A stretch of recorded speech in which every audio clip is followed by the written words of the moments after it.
The Incredible Hulk will not be presented this evening. Damn!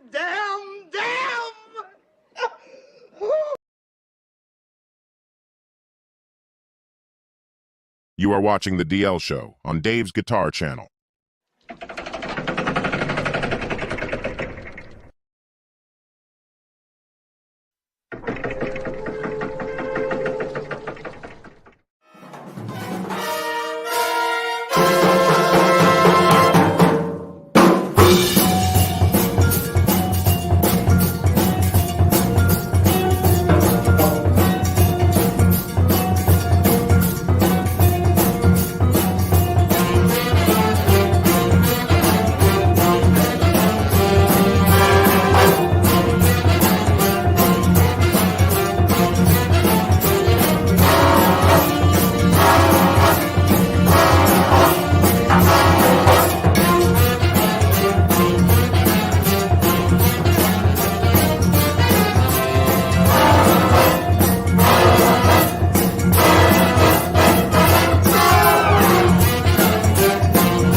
All righty, welcome everyone. Jan, hey now, Raphael, welcome. Johnny Kramer, welcome. Krellbau's talking about the weather there. And Johnny says, I look like I'm going deep sea crab fishing. I don't even understand that comment. Why? But it's all good. Okay. I think he's talking about the cover photo at the beginning of the. Yeah, I don't get it though. That's Johnny. Oh, look at that! That's the tribute. You know, now I can see it. That's the Randy Rhoads tribute poster, right? Oh, The album tribute. yep. Oh yeah, I used to have that in my my bedroom in the basement years ago. Yeah, it was also on the cover of one of the guitar. That I got, Roses, welcome. I got that from the music store I used to work at, and so that's one of the original promo posters from when the album came out. Nice. But I just now got some frames for a ton of posters I've had for like 30 years. So I've got some other like Van Halen and Rhodes posters I'll probably put up. Where'd you get the frames? Michael's. Oh, okay. Yeah. They got a good deal on that shit. They had a thing like buy one, get one free and buy one, get one 50% off shit. You went in person or online? In person. It's not far from my house. Okay. All right. No, I'm still in the same place, Cheech. No Jim so Watkins. when I start going live on StreamYard, it says to me, "You are live." So I was thinking, it said, Why "Why are are you you live?" Who You says are I'm gay. live? You are live. Why do you think I'm live? What makes you You think I'm are live. Yeah, it's like, who says I'm live? You are live. So, gentlemen, I went to my brother just went back to LA, I think on Sunday. Mhm. And we went to see a couple of movies while he was in town. Deadpool. First movie we saw was Wolverine and Deadpool. How was that? Now, I won't talk about it because Joe hasn't seen it. It was good. Yeah. It was fun. It was good. If it's entertaining, that's all that counts. It's entertaining. Yeah. And a little long. For my taste, you could have cut 20 minutes out of it. Some of the scenes were like, okay, stop fighting, we get it. But it was good. Enjoyable, I would say. It's if you're a Marvel guy, yeah, you should see it. It's good. If you're not into Marvel stuff, don't see it. Who cares? I'm not really a huge Marvel guy, so to me it was like RL wanted to see it, so I said, yeah, I'll go see it. Otherwise, I probably wouldn't have gone out to see it. Cheech did not like it. But yeah, no, I didn't hate it. I thought it was good. I didn't love it, but I didn't hate it. I What liked it. didn't you like about Cheech? It was entertaining. Well, don't have him tell you. Well, don't give me spoilers. Well, I'm a Marvel guy. Very general. You know, So the second movie I saw was a maybe it's movie too called goofy, whatever. Trap. Oh, the Josh Hartnett film. Josh Hartnett, M. Night Shyamalan. Now, Shamalama Ding Dong, whatever his name is. Let me just say this. Shyamalan. Shyamalan. Okay, I like a lot of his movies.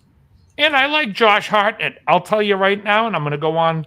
Lucky Number 11 is one of the greats. I love it. One of the greats. Oh, what about It's one of the 30 greats. Did you ever see 30 Days of Night? No. Yes, Love that I did. movie.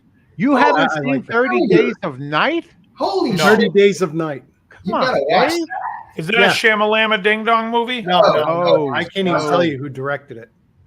It's Josh Is it Hartnett. Josh Hartnett? Yeah, Yes. Josh Hartnett. What's his name? Danny Houston. Yeah, dude, that's like the wickedest vampire movie ever. Greatest fucking movie. Okay, I'll check it out. But let me just say Lucky Number 11 is great. But this movie, Trap, I guess, so, I mean, you guys don't care if I tell you what annoyed me. And the movie is about a guy who takes his daughter to a concert of like this girl who's like the Aria, like Taylor Swift / Lady Gaga, called Lady Raven. And the movie feels in the first hour like there's a lot of gratuitous, why am I stuck at this concert? Why am I hearing every aspect of every song? And then I'm like, and this girl's not that cute that's playing the singer. I'm like, it's got to be M. Night's daughter. Bingo. The whole movie's a vehicle to push the daughter's career. Oh, Jesus. Yeah. So the first act is decent if you could honestly stomach the music, which it is just, and I'm not saying anything bad about the girl, but the music that people play today, including her music, is vapid. There's nothing to it. It's boring. And it just seemed like, like I'm there, like watching it with a bunch of 13-year-old girls singing along. And it's like, this could be Green Day 20 years ago or Billie Eilish. It's just shit I don't care about. I don't care. The songs stink. I don't really find anything valuable in it. And so a lot of the movie is suffering through that. The other thing is this movie is the concert has set up a trap for a serial killer. But apparently I they let remember the everybody trailer in the now. stadium who works there know about it. Oh, geez. And so one of the guys, it's like everything that you would assume wouldn't happen in this movie happens. And let me just say this, the first act was the best act. Then it goes into act 2 and act 3 of this thing. It's too long. And there's no twist other than the fact that M. Night has officially bored the living tears out of me. Well, there's no twist in that. Yeah. I'm like, well, that was the twist, because usually it's something really You're cool. waiting for a twist. And You're waiting for something. In the commercial, it's like he's looking all psycho and shit. So it looks like he like flips out and kills Oh, someone. he does a great job. He honestly, Josh, it's not Josh Hartnett's fault. And I'm sure he enjoyed working with M. Night and that aspect of it. I mean, he it's a good performance. I like Josh Hartnett. I think he's great. Have any of you guys ever seen a film called Lucky Number 11? Oh, God. I haven't. You got to see it. Jeez, I never even heard of it. Josh Hartnett. What's his name? Morgan am I Freeman. thinking? Morgan Freeman and Ben Kingsley. Why am I forgetting the main guy? Bruce Willis. Stanley Tucci. It's and Lucy Liu. The movie's fantastic. It really is good. And we were talking about movies the other day. About last week, I think we were talking about the greatest movies of all time. I'll tell you right now, The Prestige will be in my tops. Is that And huge? then me and RL were talking about it, and I said, you know what? I probably have about 20 movies in my top 5. That The Prestige, also known as Batman and Wolverine. no, the Prestige is fantastic. Prestige is great. The Fugitive is great. Snatch is great. There's a lot of great movies that just get overlooked as great movies, and then there's movies that are not great that get like all this, all these accolades. Where I'm How many like, that movie stars sucked. did Crap get? I mean, Trap. What? How many stars did Crap get? Oh, I have no Trap. idea. I don't pay attention to that. I'm just curious. I just didn't dig it. There was something else I wanted to see. 2.9. Oh my God. Yeah. It was funny. There was this girl sitting a couple of seats over from me, and when I would say something to RL, she would start laughing. She could hear me. I'm like, am I that loud? She goes, it's cool. The movie was terrible because afterwards we talked. We were like, yeah, this was not good. Yeah. And of course, he makes a cameo in it. Oh, cool. Always. Yeah, he's Yeah, I made can't some remember. things lately. He has some good stuff. It's like, Well, his good stuff was the first stuff, and it doesn't seem like he ever pulled back out of it. yeah. Well, I liked Signs. Glass. I liked Signs. Glass. Glass was his best. Glass was good, but and I liked Unbreakable's his best movie. Split was good too. Split's good. I don't think I saw that. That's That's it's all the the trilogy. three same. Yeah. Yeah. Unbreakable, Split, and Glass are the trilogy. What Yeah, I was like the Signs. Sixth Sense. Well, That Sixth was- Sense is the best movie Yeah. he did, and again, that will go down in history as one of the best movies as well. That Breakfast at Tiffany's. I'm totally kidding. Why do people put that in the list? Well, I even like the Alien one. Signs. Yeah. Signs. Signs. Yeah, I even like Yeah, that's a great Yeah. movie. Signs I good. think the genius in that is that it really isn't a movie about aliens. It's about It's about aliens. that. It's about aliens who are allergic to water Yeah. and decide to come Yes, down to a Well, planet. the whole purpose of that And movie 98% of water, right? the whole purpose of that movie is that everything happens for a reason. That's the whole thing. The kid would put the water up, and they didn't know why that was. And when the wife got killed, and it's like swing away and stuff. Those were the signs. Yeah. Yeah. What was the reason I walked out? Thank you. But anyways, yeah, let's have aliens go down to a planet where the number one resource is the number one thing they can't 2/3 live of with. the planet. Yeah. Yeah. No, I usually don't talk during a movie, but the M. Night Shyamalan one was driving me nuts. Like, whatever his name is, he's Indian. You guys aren't pronouncing it right either. Shit Trust again. me. Yes, Shyamalan. Shyamalan. M. Shyamalan. Night Shyam- So, anyways, what happened during the movie was, I'm telling you, it was like we were watching a concert. And at one point, I'm like, this has to be his daughter. There's no fucking way that this movie was written for somebody to come on here and just fucking hound me with music. It was annoying. Oh, And I was think she- at one point I said, like, if I hear one more fucking song in its entirety, and then the girl was laughing, I'm like, it's fucking rotten. was the singer his daughter? Oh, yeah. Oh, The girl so- that plays Lady Raven is his daughter. And she Oh. wrote the music for the movie. Have you ever walked out of a theater? me? Oh, yeah. I've walked Yeah. out in 2 movies. Now, let me think if I can remember them. One of them was called Another Woman by Woody Allen. John Houseman's last film. I'm telling you, this movie was so bad. I was like, I am out of here. Trying to think what other movie I walked out on. I walked out on would have Howard- walked out on AI. Oh yeah, that's boring as hell. Matt, you know Mike Riley. Yeah. You remember Riley? Riley. So Mike Riley and I go to Marina to go see AI. The fucking theater is packed.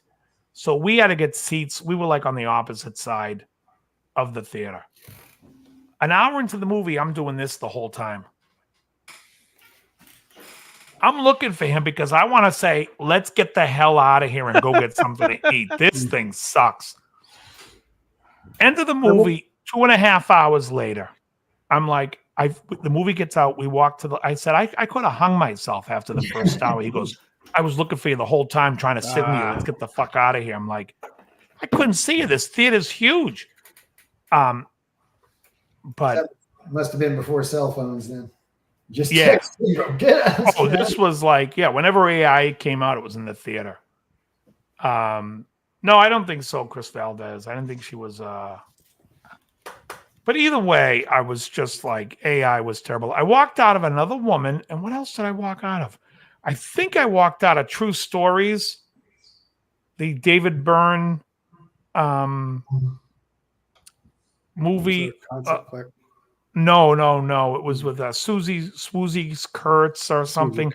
Yeah. It was that was awful. And what else did I walk out of? Lucky I know number I walked 11. out of no. I know I walked out of something else. I think it was Debbie Does Dallas. I'm like, this is definitely not all of Dallas. Yeah. I'm out of here. No, I'm kidding. So, but there's a lot of like movies. RL and I have been discussing the 80s, and we are in agreement that the 80s had some great movies, but probably the worst decade for film. I don't agree with that. There was a lot of good horror movies in the 80s. You Yeah. don't agree with that, Joe? No. Okay. Is there what decade is the 80s better than? I pick the 80s over any decade. Oh, Really? come on. The 70s, 90s are good. 90s are way. I mean, 90s you have Goodfellas, Silence of the Lambs, The Fugitive. So many great movies. Well, in the I will 90s. say The Matrix. 80s were the decade of the blockbusters, the ultimate blockbusters. That's like, if you talk blockbusters, it's the 80s. Back to the Future. I don't know. You don't What have year to was like 'em, but- Titanic? To 96. Yeah, that was a block. Pretty I'm big not movie. saying there were no blockbusters in 90s, but I mean 80s. It was like every summer there were a friggin' blockbuster after blockbuster. Were they good? I can't watch Ghostbusters again. Well, Ghostbusters Doesn't have much was one. rewatchability. I mean, I know you can talk about the 80s and say, I lived it. I'm saying, but if you go back and watch them, because I lived the 90s too, and I would have said the 90s were okay. But when you go back and watch, the movies are rewatchable, whereas the 80s become not very watchable. Real Genius. It's good. Are you going to put Real Genius up at the... It's not What's better that than guitar Top behind you on Secret. the couch, Matt? What's that? What's the guitar behind you on the couch? Oh, that is a Reverend Pete Anderson East Sider. Oh, well, let's see. Oh, it. yeah. Something else, yeah. Oh, yeah, Reverend's This is, cool. It's almost like this is a guitar channel sometimes. Never. Don't spread that. Don't you dare spread that rumor. Don't you Oh, dare. that's nice. Full screen them, Dave. Ooh. Oh yeah, hold on, man. Let me blow you Now, up is here. that just the color or is that gold hardware? That is gold hardware. Ah. They only made 100 of these, and this is number 23. Oh, if it had a white guard, it would almost look like a tuxedo, right? That's what they call that. 23 or 100. What bridge pickup is that? Is that a Creep show Barden poster. or That's a good. Marzio? Randy Rhodes to the right. Ozzy and Randy in the back. Yeah. Then back Nosferatu. here, this is an original Nosferatu poster with Klaus Kinski, and Oh. this is an original Creep Show signed by Tom Savini, who did the effect. Oh, Tom that's special. Savini. Was Klaus Childhood Kinski also idol. in that? What was that movie he was in the 80s? Or was it this? I just watched a clip where they said he was the hardest actor to work with. Oh yeah, I heard he was a prick. Well, if you Yeah. ever want to see a good documentary, watch Werner Herzog's documentary, My Best Fiend. Hold on, let me see that guitar. Is it a neck through or is it a bolt? That's next. So it's a neck through telly. Yeah, And it's double bound like a 62 custom. and it has a nice fat neck, and I it's love it. the pickups. Yeah, it looks like a fancy 62 custom, really. The pickups are just, I believe, stock Reverend pickups, but they rock, man. The only thing I would change on that guitar, if that guitar were mine, is that your guitar? Because I'm seeing a pick in the strings, which tells me it is. It is. Yes. I would the bridge. So I like more of the ashtray style original bridge as opposed to the flat 80s Telecaster modern bridge. Yeah. Wait, is it coming up on the sides or no? Is what? Do they come up on the sides or is it flat on the sides It's flat. of the bridge? Okay, yeah. So it's like the 80s. Yeah, I agree. Mhm. Yeah. But it plays really good, and I love the neck. It looks it. It's also it's not Fender scale. It's Gibson. Oh, it's short scale? Yeah, it's Gibson. Wow. Nice. Yeah, I'm just looking it up. 24 and 3/4. Yeah, I've had Ken on the show before. I should get him back on. Ken's a good dude at Reverend. Haas. Yeah, Ken Haas. Yeah. He actually really hooked me up. I'm gonna plug them here because I got this from a place, and when it showed up right up here, there was you could see through the finish into the wood, and I was like, that Call that a shit burn like in the finish. Yeah. Well, so I emailed the guy, the guys that I bought it from is a music store called Rock City Music or something. And I got an email back that said, hey, we called Ken Haas and said, showed him the pictures and he's going to take care of it himself. So he emailed me and he said, do you still have the packaging? I said, yeah. So I boxed it up and he sent me a return sticker. I didn't have to pay to ship it up there, sent it back to him. And they sent me a replacement guitar with the same number. Nice. Damn. Yeah. So they really took care of me on it. Yeah. Ken's awesome. Yeah. He really is a cool guy. But yeah, I love He used this. to play in like a polka band too, I think, that did like Pink Floyd songs. Oh, I don't know about that. Polka Floyd. Yeah, I think that's what it was called, Polka Floyd. I think. I could be wrong. I doubt it. Wish you were Kabasa. But For that joke, Krelba, I have one thing to ask you. Why are you gay? Who says I'm gay? You are gay. Who says I'm gay? Anyways, yeah. Let me ask Matt a question. Matt, are you a Michael Schenker fan? I was never a huge Schenker fan. I didn't think so. It's so I funny did. to me. I appreciate him, but he's just not one of those guys that really caught me, that had like something unique that, Did you ever listen to those MSG records or no? nah. Oh, because those records I think are fantastic. In fact, I was listening. I was in the gym the other day, and I'm listening to Desert Song, which is Michael Schenker group with what's his name singing Graham Bonnet. And I'm like, absolutely. And meanwhile, I'm like thinking to myself, I am so right about this. Alcatraz is Graham Bonnet's best record, but the Michael Schenker group record is better than Rainbow Down to Earth. It's a great record. And you know what? It's got more interesting melodies. And you like Rudy's rhythm playing? Well, Rudy also played some lead, which I didn't realize it.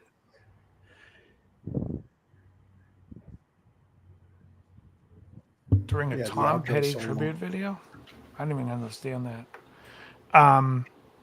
No, Michael Schenker's awesome. And in fact, when I listen to him a lot, I'm always like, oh, shit, I stole that lick too. And then I watched him live recently, and I'm like, oh, man, did I take that from him? Like certain things I watch, and I don't realize because when I was a kid, I would rush home from school after school when I was in high school, and I would play along either to Judas Priest, Unleashed in the East. I mean, I could have played every solo on that record. I was so into that record. And then Michael Schenker, either MSG from 81 or Built to Destroy, which I think was 83 or 84. And I loved those records and used to cop every lick. I mean, so like if I hear Glenn Tipton play something and I'm like, oh, yeah, I got like Tipton used to do a thing with a flat five and I totally took it. And then I remember when I heard Al Di Meola's Elegant Gypsy for the first time, and he does it in Race with the Devil. And I'm like, oh, he does it too. Like, I love what that is it? flat five. It's just It's a it's guitar. just playing the flat five in a blues scale. But it's just the way, you know when the song You Got Another Thing Coming, when he goes ban, dan, dan, dan, dan, gang, gang, gang, gang, gang, gang, gang, gang, when he plays that lick, it's like flat five to the flat five to the four. You know, it does like a chromatic thing that I completely stole and use it a lot. And then, like I said, Di Meola used it. But the thing is, I never really thought I picked anything up from Schenker. Because I think later on I became a much bigger Uli fan of the German Nazi guitar players. Oh my god! And yeah, no, I'm just That's kidding. wrong. And Master Race. but I love Uli, and I think Uli's like, you know, I mean, his playing Precise. is fucking very precise. Yeah, now see, he caught me, and I like his lead playing a lot more. Schenker, for some reason, Oh, just, way better. Way better. But Schenker is so it's interesting you say that, because I totally agree on and disagree at the same time. Because Uli Roth, did you ever hear the album Beyond the Astral Skies? oh yeah, I used to own it. Okay, that was one of like the archetype of like me when I got into like that shred guitar. That album was the album I would listen to more than anything. I saw him on that tour. Yeah, Icebreaker, The Night the Master Comes, Ellison. Hey, the night the master comes is like the cheese ball song of all. Night The night- You made me it's watch so that video a couple of months ago. The video was Every- just horrendous. Oh, my God. everything about Uli though is like there's this cheesy classical innuendo, but I love it. I mean, it's like fantastic. Icebreaker is a I great can't song. get that image from the video out of my head though. When I hear that chorus, when the people are all stepping in front of each And people could say what they want about his voice, but his voice on Drifting Sun by the Scorpions is one of my favorite Scorpions tunes, and his voice on Chaplin and I on the Firewind album, I fucking love. I think he's a little too Bob Dylan-ish for my taste. Hey Charlie, what do you do? And he's fucking great. Ian Moffat says Uli is a German Jew. Wow, very good. An Ashkenazi. So he's not a Nazi, he's an Ashkenazi. Jews will understand that joke. Gentiles, not so much. Castaway at Chains is fantastic on that album, too. 100%. But the thing is, with Schenker, it's more about rock and roll. It's way more old school. Yeah. And so I will say this to you, Matt. Download MSG from 1981 and just give it a listen. And I guarantee you're going to be like, because I'll even tell you right now, when I'm in the gym and I'm listening to, because I have him on my metal mix and he's always on, and I listen to him, I'm like, I still don't like his tone. It's that nasally, sounds like the wah is slightly cocked going into a Marshall sound that That's I don't exactly love. what it was. Yeah. I don't love that tone, but the songs and the playing is so good. I'm like on, you remember the song On and On? Mm-hmm. I catch like the wind and the spirit yell that. They call myself the song. I got nowhere to hide, nowhere. So anyways, great. On and On by Michael Schenker Group is fantastic. But yeah, his playing can be typical rock and roll with a lot of simple riffs, but then he throws shit at you and you're like, what the hell is this? Like in the song Armed and Ready, and he does, it's like a crazy, great lick. So I like Schenker. I like them all. I like Yngwie. I like Uli, and I like Michael Schenker. I would probably say Schenker might be my least favorite of the shred type technical guys of them. But man, he put out a lot of good records. All the four Schenker albums, the MSG, the first four are all great. Michael Schenker Group, MSG, Assault Attack, and Built to Destroy. Well, they're all going to be on a tour together. I heard they're going to be playing Grand Glacier, Lavish Lair, and then there's an after party at Valeria's house. Yeah, the Graham Bonnet songs, man. I'm telling you, Desert Song, Dancer is a great song on that album. Paul Gilbert is, yeah, I mean, if we're talking about shredders of all shredders, I mean, I think Paul would be my favorite as far as what I think he can do anything. And he's also really musical, but I mean, he's also 20, 30 years after these. I mean, when Uli was playing that shit on Sales of Sharon, nobody was playing that stuff. No one did that. You know, I mean, even Richie Blackmore might have been trying to do that stuff, but not on that level. Can we all agree on that? That Blackmore is not on the level of Uli Roth? No. Yes. No way. Are you saying no way I'm wrong or no way I'm right? You're right. Oh, okay. Yeah. You're right. Yeah, no, I think so. I mean, no way is Blackmore in the league with Uli. No.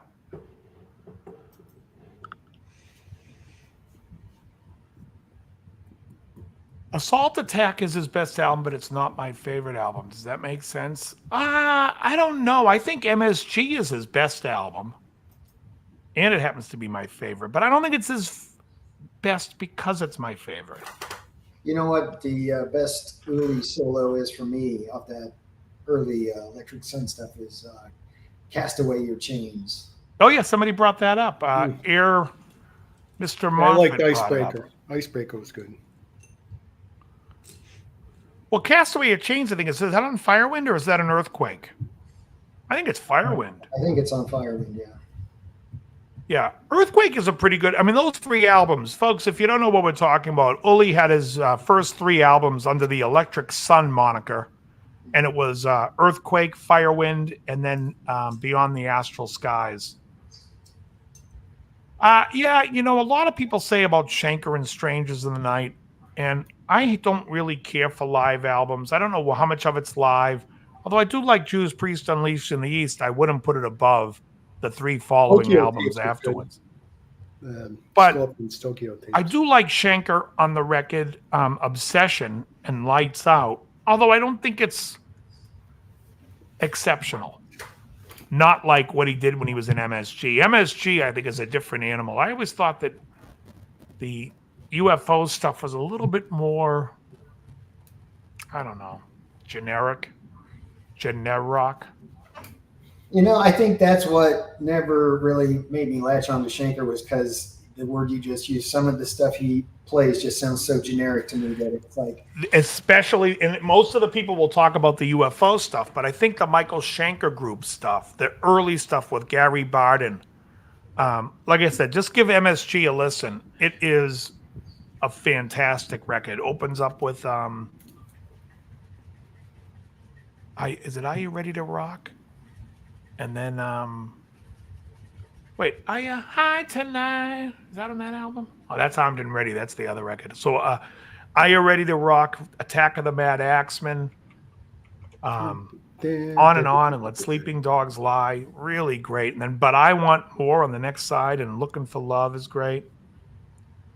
Yeah, I think he got more technical, and I think he also became. I think the songs were better. I always find that UFO's melodies bother me. You know, if I like, let's say this. If I said to you, sing me a melody from a song, everyone could probably hear Sell Me on a Song. You know, like, at the end of the day when you're done, you know, whatever that is. What is that song? It's Dio and Rainbow. Oh, Long Live Rock and Roll. Right? Okay. But if I sit there and say, sing the verses to Lights Out in London, it's one fucking tone that modulates up, down, chromatic. It's just not good. And like I said, I always like them, but I just think the songs are just, the melodies are. Oh, Never Trust a Stranger's awesome. Yeah, T-Boys, I'm telling you, that record's unreal. Never Trust a Stranger. Wait, is that the one that goes, there was a time and place not long ago? Oh, yeah, it is. Yeah, that's great.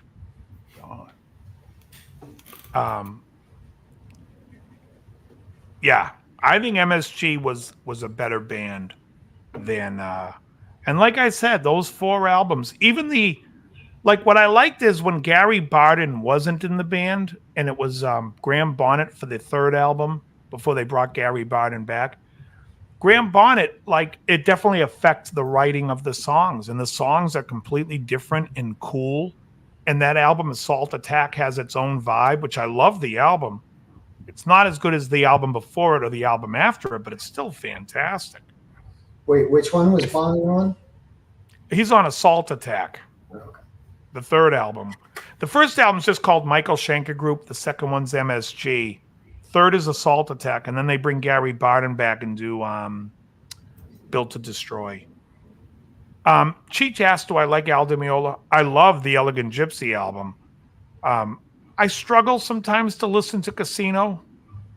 I think it's decent. You know what it reminds me of? Were any of you guys ever into Spyro Gyra? A little bit, yeah. Dave Weckl. So you've been Dave Weckl? Dave Weckl played on those albums, didn't he? I don't think so. I thought he did. Yeah, Macaulay's on tour with them now. But anyway, Spyro Gyra is what, basically the founders of what I call jacuzzi jazz. And their first maybe 5 or 6 albums are really good. I would say, I think about the first albums. I think the first album is just called Spyro Gyra. Then it's Morning Dance, Catching the Sun, Cockatoo. And what's after Cockatoo? Free Will. And after that, you could throw every record in the garbage as far as I'm concerned. Because then it became different, and they were like expanding the sound. And so Di Meola for me is like, I love that Elegant Gypsy record, but he never captured that on anything else. I mean, kind of a little bit with the album Casino, but not as much. I like some of Splendido Hotel. I don't think David Benoit was in it. The keyboard player's name was Well, there's Jay Beckenstein. That was Jay Beckenstein on sax. Jimmy Haslip was the bass player. Tom something Schumer. What was his name on piano? Yeah, Schubert? I don't care for any of the new. What is it? Schubert? No, it just Schubert's Oh. Fifth Symphony. No, it's Tom. Let's see. Yeah, I don't really care for new Schenker.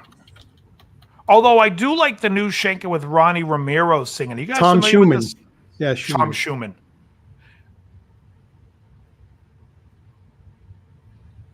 Yeah, exact. And Yellow Jackets was in the first few albums with who was on guitar on those records? You know what I'm thinking of? Foreplay. Oh, that was Jimmy Haslip. Was Yellow Jackets? I got that screwed up. Yeah, who's the bass player in Ambush. There's a lot of acoustic players I like. I love oh, now I'm forgetting his name. He's a bluegrass guy, and I'm forgetting his name. I can't believe it.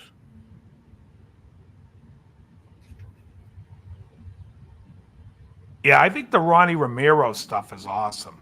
His voice is great. What the hell's the guy's name I'm trying to think of now? What played what? Tony Rice is great. No, the bluegrass guy is a younger guy. And not Billy Strings, but hold on, I'll tell you in a second. I don't know why I'm Not the Doyle Dykes, are you? No. He's an older dude. I love Jerry Douglas too. Hold on. I'm looking to see what his name is. Be right back. What the hell's his name?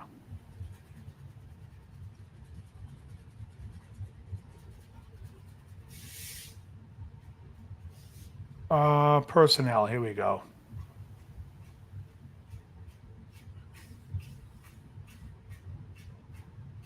Brian Sutton.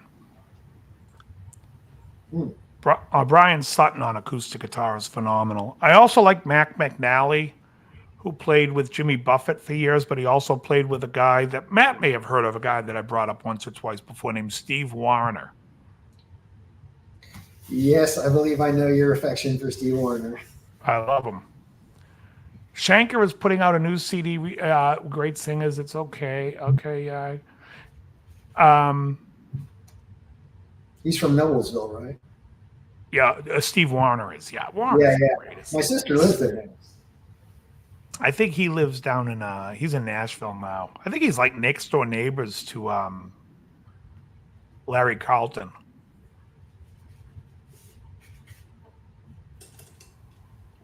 Well, that's only about 2 hours from Noblesville. Not two, no, more like 6. Yeah. 6 hours. Noblesville, Indiana. Steve Warner. Oh, he's phenomenal. But yeah, Mac McNally plays on a song of his called The Haptown Breakdown, and the guitar playing on it's just nuts. And he also has a great hairdo, which I haven't decided if it's a wig or not. I'll look more into it so I can get back to you on that, folks. Yeah, I mean, there's so many great players in every style. Yeah, I like Lindsey Buckingham. He's phenomenal. There's so many players. See, this, I mean, you know, a lot of times when people talk about players, they're talking purely the technical shit. And there were guys out there who were so technical, but then you go listen to a song and you're like, really? I'd rather listen to my garbage disposal with a fork in it. Like who? What? Like who? Who's a... Okay, so like I went to a concert once and Vinnie Moore opened for Yngwie. Uh-huh. And Vinnie Moore can play his ass off. The songs were abysmal. I didn't care. He was shredding his balls off, and I'm like, hey, look, there's his balls. They're over there. He shredded them off. But the songs are terrible. I haven't heard anything from him in a long time, but there was one album he did a long time ago. I think it might have been his second one or something. That was a pretty good album. The one with the clock or something about time? No, I think it was even before that. I think it was like his second one. I had the one that had Over the Rainbow on it. Because his first one was called, I think, Mind's Eye or something like that. It was a shrapnel thing. And then he Yeah, did- Cheech brought up a great one, Vinnie Vincent. So I don't know if you guys have seen Carmine Appice talk about Vinnie Vincent. He says he's a great player until he starts to think he's a shredder and try to play like Yngwie, and then he sucks. I'll go That's along what with that. Carmine Appice said. And it's true. Vinnie Vincent is awful. And I don't care how talented you think he is as a guitar player. Oh, he can play. It sounds like shit to me. And the songs to me. And I don't care what anyone says about Lick It Up. I hate the song. I've always hated the song. It sounds very gay. Yeah. It sounds like Paul Stanley's backing his ass into a glory hole and singing Lick It Up. Thank you, folks. I'm here all week. What the fuck did I walk in on? That's what it reminds me. I never liked Vinnie Vincent's playing. What I do like is his choice of pantsuits. It looks like he and Hillary Clinton shop at the same store. But honestly, like, he's terrible. And likewise, you can find players, like I said, you know, people could sit there and say, John, I could say the same about Dime. Dime's a great player, but I do like Pantera's songs. But his solos, to me, again, it sounds like a chainsaw trying to cut through a chain link fence. It is just noise to me. I don't. I just think it's, and that could be his tonal issue because it sounds like a buzzsaw. But guys like, you could take a player like, let me think who's a player that I think is like Johnny Marr from this, or you could take a player like Robert Smith from The Cure, somebody that's playing more ambient, or Robin Guthrie from Cocteau Twins. He's not the most like technical guy, but what he's playing is fucking beautiful, and that makes music. And so to me, I'd rather listen to that and give him the credit and the light than somebody who's been, you know, shredding in the closet for 30 years and then comes out running with a wig on, throwing confetti around the room. Oh wait, that's Rip Let's Taylor. go. Hello, Frisco. So yeah, I mean, there's so many great guitar players, and look, what I like, I don't care if you don't like. In the chat, people are like, this guy's an asshole. He rips on George Lynch. If you like George Lynch, by all means, like George Lynch. But to me, he sounds like a guy with Tourette's. Dave, do you prefer young Zach Wild when he looked like a lost member of Poison or older burly biker? That's funny. I think the player in Zach, I like the stuff he does in Black Label Society. But Amanda, it's Amanda Hug and Kiss. That's a real name. It's good. If you could pick one Motley Crue album, Dave, which would you say is Mick's best playing on, if any? Well, I only think they had one album that's worth a shit. And for me, it's the first one, Too Fast for Love. I took shout at the devil over that. A lot of people would, and it's because the production is so much better. Yeah. I just think the songs are better on the other Live album. Wire, PCR Action.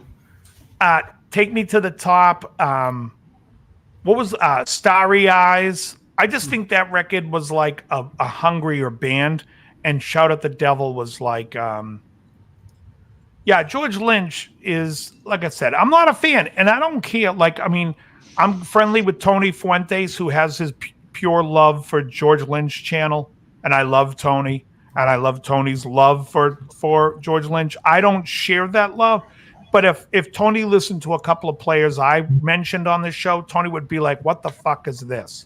And that's what's great about music. So we can all listen to something and say, Tony's we either find art in it Tourette's, or we too. can find shit, you know? And so, like, to me, I'll never forget George, Tooth and Nail was his best work. Agreed. But if we look at him playing in that blues thing that he's playing with, I did not like the Crue album with John Corabi. I thought I said I only liked the first record. Shout at the Devil, I could say, is a second place, and then everything after that you could throw in a dumpster fire. Pretty much. What's this Dimebag documentary you watched last night, Johnny Kramer? And where do you watch this? Who said he saw a Dimebag? Oh, it's right there. I just watched a documentary on Dime last night. Oh. Yeah. Anyway, so I don't care for Lynch so much. I loved growing up. I loved some of the early solos that Warren DeMartini did in Rat. I also liked the way he played on. Are you guys familiar with a record by Dweezil Zappa called Confessions? Yes, I own that. That was a great record. It was him and Nuno Shakuga Betancourt. Gunga Yeah. with all guitar players on it. I forgot the fucking words, Words, man. So that's a great guitar record. Zach Wild plays on it. Tim Warren Pierce. DeMartini plays on it. Steve Vai plays on it. Eddie Van Halen plays on it. Tim Pierce, Zach Wild. Well, Dweezil's a good player too. Yeah. Oh, he's fantastic. And Cheech is saying Gilmore or Page. Are you asking who's my favorite player? I mean, because Jimmy Page is my all-time. I mean, just as how creative he was, I love Jimmy Page. Who told I love Gilmore. I love Gilmore's tone. I love a lot about Gilmore. What happened to Blues Saraceno? I'll tell you what happened. Someone actually listened to his record and said, what? What the fuck have we been pushing? We've been pushing this guy? Are we kidding? I don't know. Didn't he do commercial work or something? I have no idea what he does. No, he was in Poison for a minute. He did. Yeah, after Richie Kotzen left, he was in Poison. He was in Cream. He filled in Clapton spot in Cream. He's With not a Jack bad Bruce. player, but man, if you see Yeah, him, you wouldn't even recognize him now. If Blues Saraceno's I don't even know if am I pronouncing that one right? If he's Saraceno. I know. If he's watching this show right now, he's actually shitting himself going, wait, somebody asked about me? Brad Gillis is a great player. Like those guys in Night Ranger really were fantastic. And I mean, you talk about taking a pop song and adding the right everything into it. Yeah. And people can get mad at me if they want, but I think Jeff Watson technically was the far better player. Oh yeah, absolutely. I mean, Watson was a fucking. I mean, his stuff. I don't know if on Facebook a while back, it must have been 4 or 5 years ago. I posted me playing his part of the solo in "Don't Tell Me You Love Me," and just the fuck. I mean, I got to tell you, that's like when I sweated a whole day learning because it's like the parts are fucking nuts. He starts with an upstroke. I know that. Let's put it this way. If you guys are all familiar with the movie Dickie Roberts, his playing is knuckin' futz. Well, the one he did on "You Can Still Rock in America" too. Yeah. Insane. He does the piano technique on there. It's like you still don't really see anybody doing that. I mean, yeah, that rolling. Not only that, it's amazing how fucking great Brad Gillis is. Because Gillis is a fucking monster. Mhm. And then you got Jeff Watson, who I think is overshadowing him. I'm like, how good is actually this guy have to be if he's making this guy sound like the weaker player, and this guy's a fucking monster? They complement each other very well. I think Because so. their styles are think? different. Do you think so? Band's first album is their best because they've had years to write it. Well, in some cases, yes. For instance, if you looked at Boston's first album, yeah, it's way better than the second album because they had his whole life to write it. But some of these guys, you have to understand, like bands like Black Sabbath, they were toying around with similar players, but when they got those four guys together, I don't know if anybody in the room is going to tell me Black Sabbath is a better album than Paranoid. It's Jeff Watson, Ricky, not Dave Watson. Dave Watson was my old manager. Do I Dave play Watson nylon? was a I don't own a baseball nylon string, but I've played them many times. So Black Sabbath's first album is fantastic, right? What are we going to give that a score of? An 8.5, maybe? Their second album is a 9.5? Paranoid. The third album, I think it goes down to like a 7.5 or an 8. I'm not a big fan of Master of Reality. I think it's a worse album than the first two. But then Volume 4 comes in, and boom, they're right back up with the first album, if not just a hair underneath it. Then you've got, what's the Sabbath, Bloody Sabbath is better than that album. And then we get to the sixth album, Sabotage, where I think we start to see what we call a little kink in the armor there. I don't think Sabotage is that good. Am I Going Insane Radio is, but I think Symptom of the Universe, is that the one that's just I don't care for that. I do agree with their best album, Heaven and Hell. However, that is not applicable. That is called a non sequitur. We're talking about their first early records up to the fifth. Rumors sold more than Fleetwood Mac's first. Yes, but when you say Fleetwood Mac's first, do you mean the first Fleetwood Mac album with that famous lineup from 75 produced by Keith Olsen? Or are we referring to the very early version of the band when it was just a trio, a 4, and then a 5-piece? Or are we talking about the Bob Welch?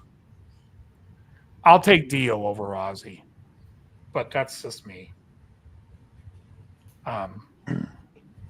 Well, Rumors was the first with Lindsay and Stevie Nicks. No, it's a second. Second, okay. That's right. The first one was the Keith Olsen produced one that had and when the love is gone and the lights go out. Oh, yeah. And you say, and Over My Head was, you can take me to the morning light. They have similar covers, though. Yeah, I remember that. What was the, Oh, is Secondhand News on Rumors, or is that on that's the on first one? Rumors. That's on Rumors. As a matter of fact, I think Secondhand News is the first song on Rumors, isn't it? I thought it was Monday Morning. Yeah. Oh, yeah. Bow, bow, bow, bow, bow, bow, bow. Is Secondhand News on the first one then?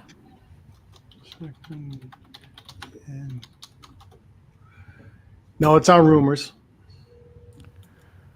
Go to the first album. And by the first album, I mean the first with Lindsay and Stevie. Yeah, okay.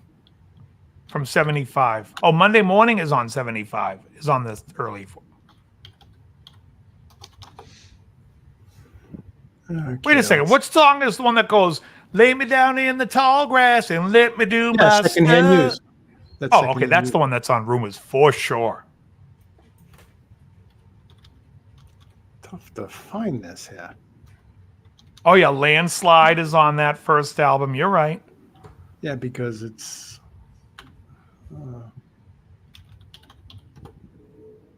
because the name of the album is I'm going to have to bring Jackie the Joke Man back on the show. I'm getting a really low Oh, what's going on there, Krell? How can you just type in No, Fleetwood well, Mac 1975 album in the Google? Yeah. It was tough to find. But anyways, Monday Morning's the first one. Yep. 2 is Warm Ways. Yep. 3 is Blue Letter. Uh-huh. 4 is Rhiannon. Rhiannon rains like a... Okay, go on. 5, Over My Head. Yep, that's a 6, Christie tune. Crystal. 7, Say Yep. You Love Me. 8, Landslide. And 9, World Turning.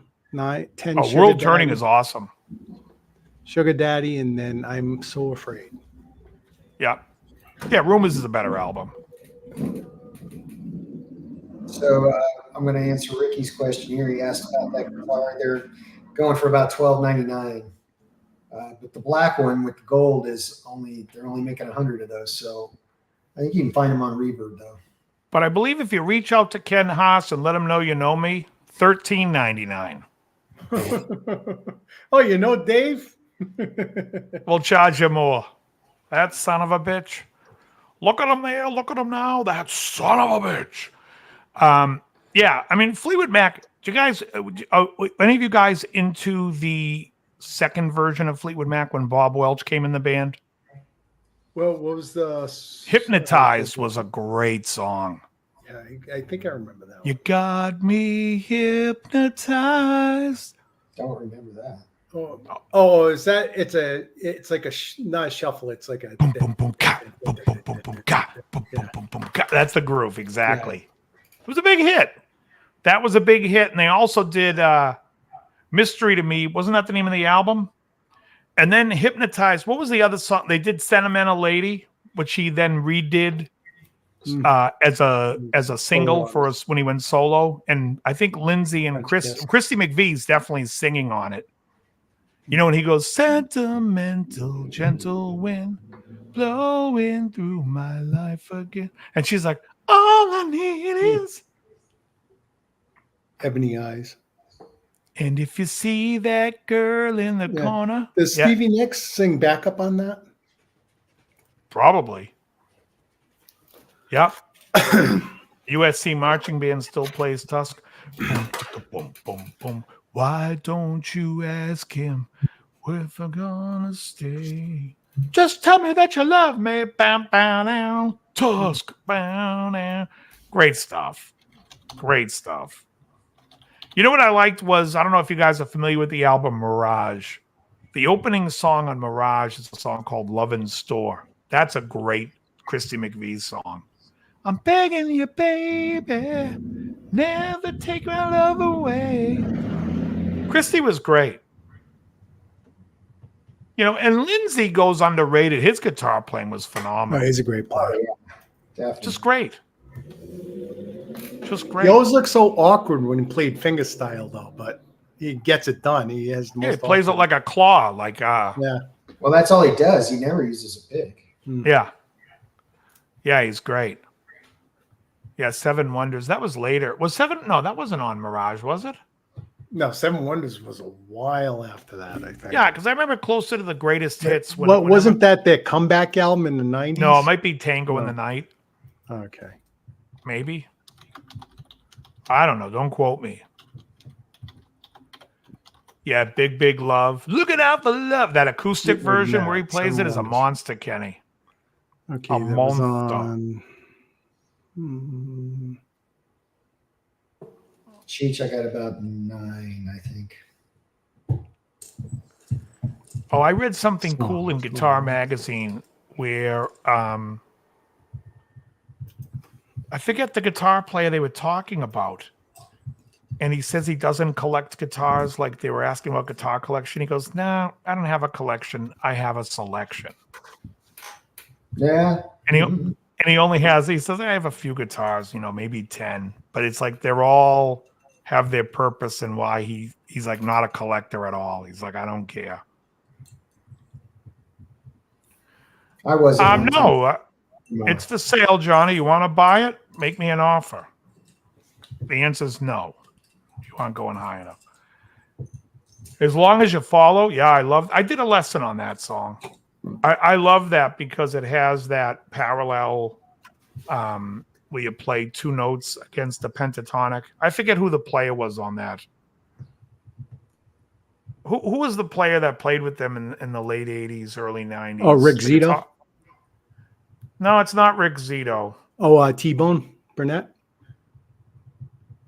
We're going to call you T-Bone. No. Okay, yeah, no, not T-Bone. Oh, geez. That's all, because that's the only time I saw Fleetwood Mac was when. Yeah, Lindsay look up wasn't Tango in the Night. Is it on Tango in the Night? What Okay, album is As Tango Long in as the You Night. Follow on? Or just look up the song As Long as You Follow by Fleetwood Mac. Well, I'm on Tango and Night already, so. Is that song on there? Let's see. I'm thinking now it might have been released as part of the greatest hits. No, well, what song were you looking for? As Long as You Follow. No, that's not it. All right. Yeah, I'll look it up because You are gay. Oh, it is It's Rick Vito. on- But I thought it was somebody else that played that line. It says Rick Vito here. It was released. It was the extra song on the Yeah. Fleetwood Mac's greatest hits. For some reason, I thought it was somebody else, but I might be thinking of whoever played the guitar on the who played on Middle of the Road for Oh, McIntyre, Robbie McIntyre. Yeah, that's who I was thinking of. Yeah, so it had to be that. But yeah, you remember that this lick? That's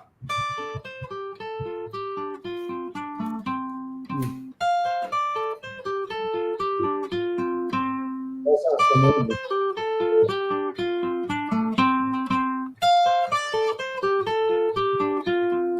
I've been searching for a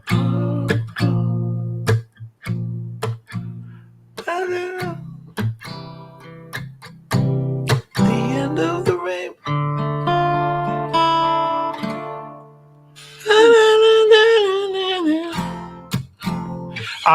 How many guitars do I have? Not many. I would say probably 15, maybe less. I can't I'm remember. still trying to sell. It's like I think I got 23.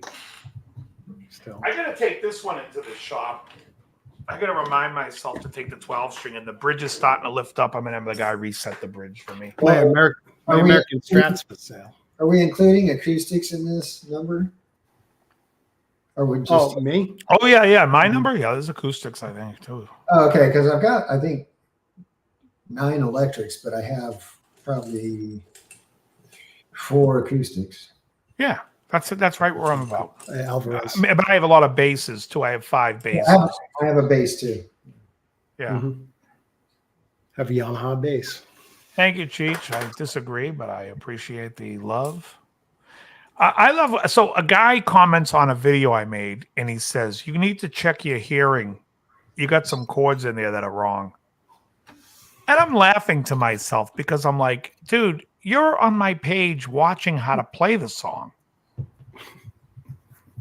Like, you're here because For a I lesson. figured it out and couldn't even find anyone that had it right. If anyone's ever seen my video for, I'll tell you the song it was, "Smoke from a Distant Fire." Anybody remember the song? Yeah. So I did a lesson on it, and the guy was like, "Your chords are." I mean, it's just so funny to me. And then another guy another guy comments on a song. I did a song by David Gates, "Bread." Maybe I'm a Want You, and the song goes like to an A minor. I mean, to an A major, to a B minor over A, to an really like a C sharp minor over A, but obviously a C sharp minor over A is an A major 7, so I just call it an A major 7. The guy writes in my comments, "There's another teacher on there who says that chord's a C sharp minor." So go fucking watch his channel. What the fuck are you bugging me for, people? Look, if your ear isn't developed enough to realize I'm teaching you how the song goes, get the fuck lost. Your comment to me is just you saying to me, "Hey, by the way, Dave, I want you to know, write this name down. This is my screen name on YouTube. I'm an idiot." Okay, thanks for letting me know you're an idiot. Now get the fuck lost, hit the bricks, and pound sand. I'll tell you why. Because I watch people's channel. Sometimes I'm lazy and I'm smoking a cigar and I'm like, "Hey, I wonder how this song." In fact, it happened to me last weekend. I we've been playing this song, Only the Lonely. And I'm like, you know what? I'm not sure what that last chord is on the push. So let me go watch a guy play it. I watch a guy play it. He's teaching every part of the song wrong. And I'm like, all right, that's fine. Not Then gonna I learn go to anything from another him. guy. I go to another. Joe's playing video games, Cheech. Mind your business. I go to another. I go. You know, Joe? No. Oh, I didn't That know. guy in the back is playing Galaga. What was I just saying? Only lonely. Oh, only the. So then I watch another guy. Nope, they don't do the chord either. I'm like, oh, I know the chord's there. So meanwhile, I'm just smoking a cigar. I don't want to think. I just want to watch. I don't want to pull up my guitar. I don't want to have to listen to it. Anyways, so then I go, fuck it. I'm gonna go look on Google and just pull up the chords. I pull up the chords. They say it's a D chord. No, they say it's an A major. And I'm like, this isn't right either. I can just hear it in my head. I'm like, that's not an A major. So I'm like, fuck it. I'll go upstairs and pull up my guitar and just figure it out. And so I put it on the record. I put my guitar out. In 2 seconds, I'm like, oh, it's an A-7. Okay, end of story. But I don't go and write on these people's channels, you didn't get the last chord right, you dirtbag. I don't care. Like, I'm not a troll. I don't give a shit. You know what I mean? And clearly, they're playing those songs to beginners. And they don't give a fuck what I think. So when somebody comes on my channel and comments and says, you're not playing this song right, listen, dickhead, I don't care what you think because you suck. And when you post your video on the channel, I'll watch your version of it and see how I shouldn't play it. But otherwise, go fuck yourself. What do you think I get?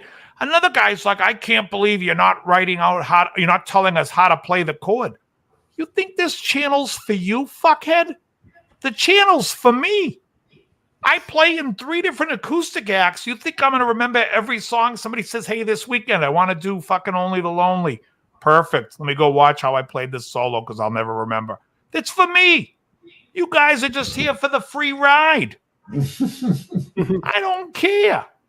By the way, I'm almost at 28,000 subscribers. I could be at 28 right now and not even know it, folks. Let's see. I remember when I used to get excited about 1,000, 28,000. I could care less if they shut my channel down, folks. You can all piss up a rope. 6 away.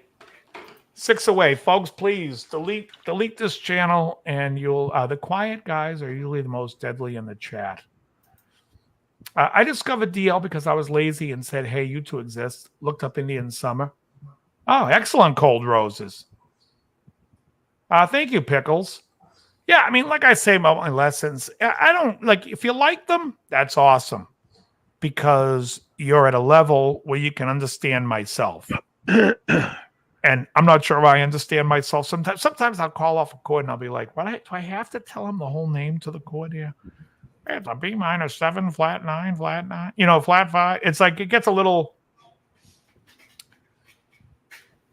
Oh, yeah. Oh, and then I played, I don't know what the other one was. I had a comment the other day. And it was, I played a song, but I played it with the capo. Now I'm playing it on acoustic solo. So like you can get the whole, like when I'm playing a song on an acoustic, I'm trying to give you the whole vibe of the song. I'm not just playing the guitar parts. Could you imagine if I'm teaching guitar parts and I'm just going, bam, bam, bam, bam, bam, bam, bam. Here's how fucking Paul Jackson Jr. plays on this fucking Michael Jackson song. And I'm just bouncing an E to a D. Boom, boom, boom, boom, boom, boom, boom, boom, boom. People be like, this is your fucking channel? Like, it doesn't sound like the record. It just sounds.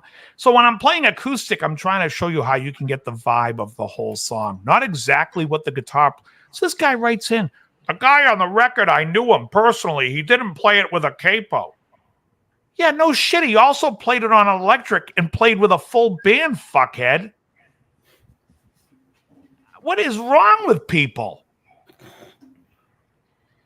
What is your major malfunction? So do you ever have this happen, Dave, where you go to figure out a song and then you think you've got it and then you see the guy play it and he's got a capo up here and he's playing it completely different than how you figured it out? it depends. If I'm playing the song so you can play the song like him, or the parts are played like him, then I'd be like, what? I would probably look at that first, because I would be like, I'm hearing that voicing on this fret. I mean, like before YouTube, when you were just trying to pick something up by ear, you know, and you play it and like a Led Zeppelin song or something, and you're like, oh, it's got to go like this, and then you find out he's got like a capo on there, and he's like playing a completely different tuning or something. The Smiths were like that because they use capos, and yeah. But not just that. Like if you listen to, like, obviously you can't play "Here Comes the Sun" unless you have a capo on 7. You know, like otherwise it won't sound like the record. So that's kind of like what I'm talking about. Like if the vibe of the song, like, you know, I'm just trying to like. So let me just give you an example.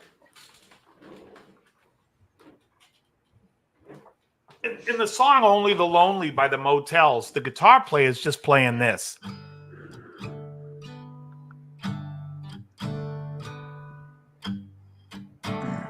And he's barely playing it. He's playing it really lightly. But the keyboard is the main instrument, and it's doing this.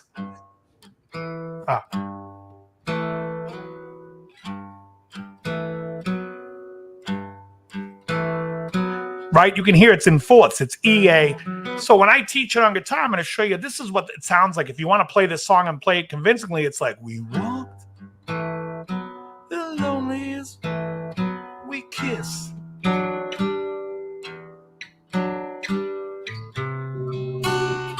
That's what the keyboard is doing. And since it's the main instrument, that's how I'm teaching it on the guitar. Now, the record's in A flat. And so I could capo it up. And then people will sit there and say, well, the guitar's it's in A flat, but the guy on the record, because I seen him play it on TV, plays it in standard tuning. Well, and he's playing without a capo. Let me just say this about that. Number one, the guy's faking it for TV. He's not really playing. Number two, it's not the guitar parts that's on the record. The guy is definitely either down-tuned, playing it in A on the record, or he's playing with a capo, because you can hear the vibe. And he's also doing more. He could be just doing this, you know, but it's not doing the yeah, exactly. That's more right, like it. You're not playing it right. The guy in the video didn't have his guitar plugged in.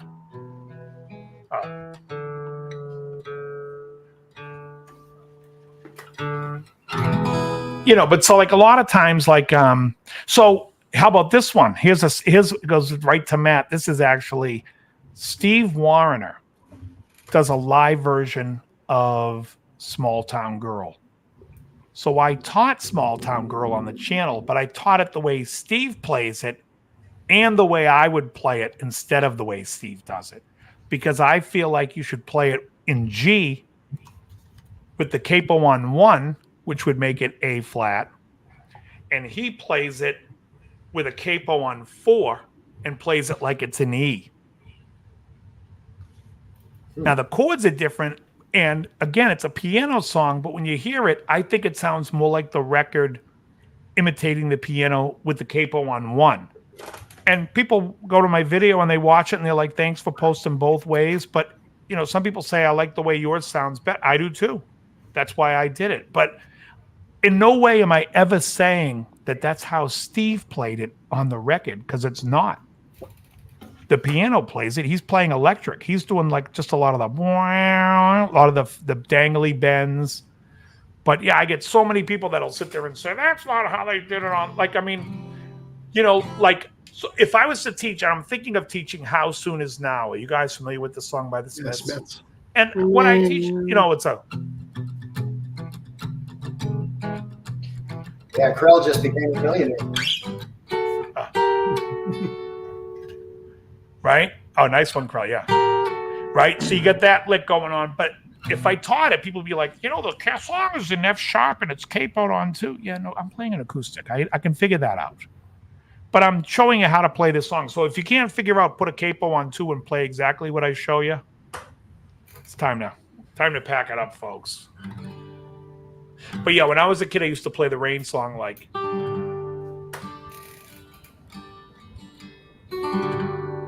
You know, the whole... not knowing it was tuned in this wacky tuning. Now I play it like the record, but back then I was like, It's didn't kind know of how to. cool. Well, you know, if you're playing the same notes, does it really matter? Yeah, I'll tell you. And are you familiar with the Rain song at all? Of course, yes. Okay, yeah. So when you do the real tuning, and I'll just tune it real quick, just so you can see the part that really matters. So.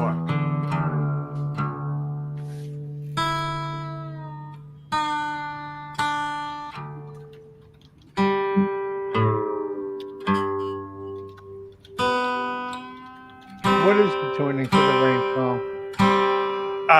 DGC GCD.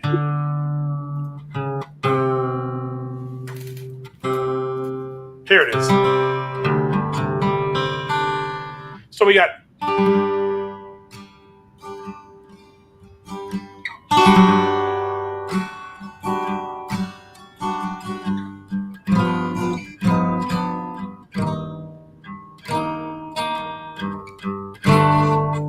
Now here's the payoff.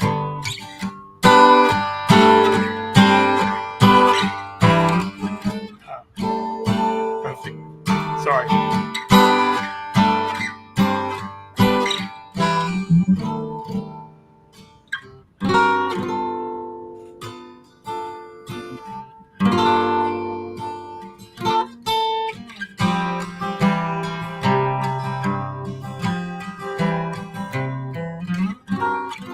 So you can see there's way more stuff. Yeah, it does sound much more like that. And then I'm gonna hold on.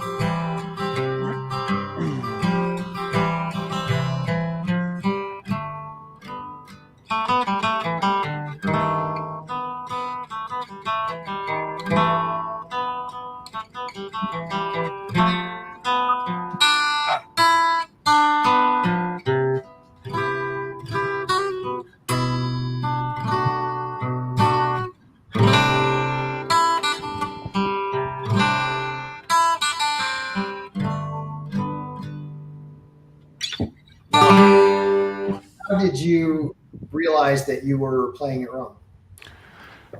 So I always played it that way, and then I saw, I don't know if it was an early YouTube in like 2006 or something where Jimmy Page talked about the tuning for it, and so I tried it. I was like, oh, I'll figure it out, and so I tried to figure it out. All the I watched funny. this. In 2006, I saw Army of Anyone at the Paradise, and Dean DeLeo, part of his solo, he played that there. Oh, And really? I love at the end when it goes. Yeah, it's like going, yeah, he's got a tuning going on. When it does this. Oh,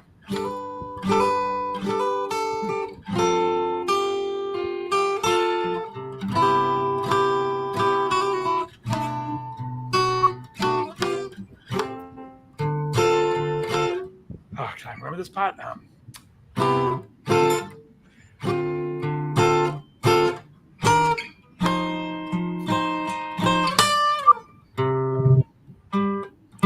What is it?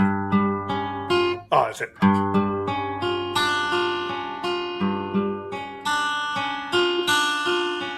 Now do the next part. Yeah.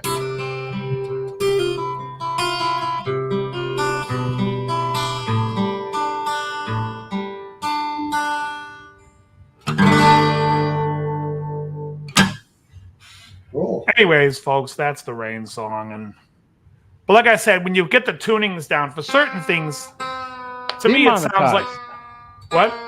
Oh yeah, Demonetized. I'm sure I am already. Let me just tune it back up.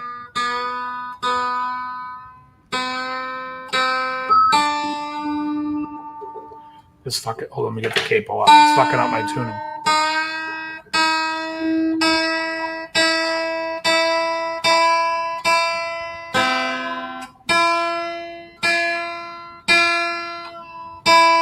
Snap. What's up with this fucking tuner? Here we go.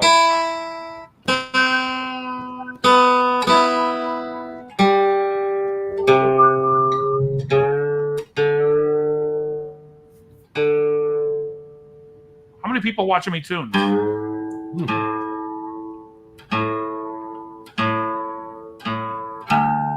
Now, see the same thing for like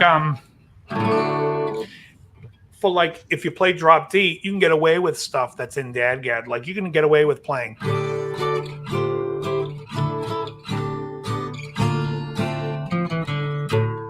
Even though he plays that in Dadgad and you have to play it like in weirder forms, it's easier to play it with when it's not. And then it's just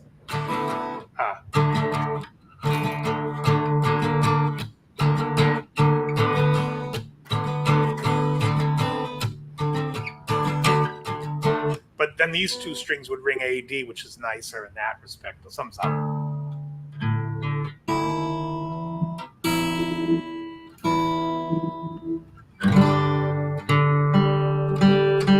Anyone pre-order? What is this? Read that. You're a new Spark too. Those little lamps with built-in loop and improved model. No, and I'm pissed because I just got the Spark 1 not even 6 months ago.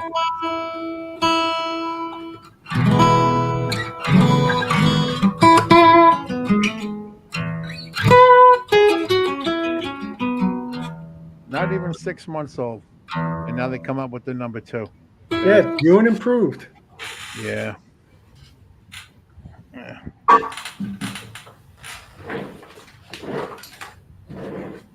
Anyways, I do love Jimmy Page, but I do love David Gilmour. Richie Blackmore, Brian May, my Shaq. You are May. Now, is Jan still in the chat? Because I do believe Jan disagreed with everyone and said that he thinks that Blackmore was more advanced than Uli. Oh, no way. And I'd love that argument to perpetuate itself. Do you think songbooks are accurate? No, they're not at all. Most of them are it depends. When you buy sheet music or if you buy, sometimes they're not, I wouldn't say all are inaccurate, but some of them, and this is going to sound crazy, they write from what I would call a lazy person's perspective. For instance, if you took a song like Shoots a Thrill and you put it in a songbook, you would see that in the meter they would put that there are 3 sharps. They would write it for the key of A because the first chord's in A. And then everywhere in the fucking chart or in the sheet music, whatever you want to call it, they're going to flatten the G. They're going to natural the G. When technically they should have written the thing out as if it's in the key of D and had the first chord A. Now, not every book does it this way, but there's a lot of lazy books that just write whatever the first chord is, that's the key, and then they're going to put all the fucking crazy notation. So that drives me nuts. They shouldn't do that. The books also become lazy over what I call altered chords, and they just kind of write the same chord for everything. And it's like, well, that's really not the chord on the record. You know, it's similar, but so that bothers me about it, that they seem to write like the Hendrix chord for almost everything, or they'll equate the Hendrix chord. So even if it's a 7-flat-9 chord, they'll say it's the Hendrix chord. And I'm just like, no, it's not. That happened with a song, What You Won't Do for Love, which I wanted to teach. I looked up the music for it, and I was like, oh my God. I played along to the music and to the chart, and I was like, this is not the right chords. So then I had to go to the record and listen to it, and I was like, all right, this is a flat 9, not a sharp 9. This one's a different version of an altered chord. It's this. So, I mean, but if you want to get the most out of it, I would just say avoid tab as a main tool. I mean, when you going, and Matt, you can understand this, like we talked about this before. When we were kids and they were coming out with the Yngwie tabs. Oh, it was terrible. Oh yeah. We're like, what the fuck is this? There's 2 notes on this. Hiroshima Mon Amour. I still remember that, the way they wrote that, because he actually does 3 notes, then a slide down, and 3 notes slide down. Yeah, it's all 3 notes a string. It's like it hasn't doing like 4 notes, in between strings. Yeah. I mostly learned by ear Well, I don't learn by ear, Cheech. If you put a song on for me and we're just sitting here, I could tell you the chord changes without having to pick up an instrument. So I don't really need it. Really only like if I'm struggling to hear it in my head. So like in that Only the Lonely, like I talked about, everyone just played this. You know how it goes, it's not, and there goes Crowbar. It's like I told you.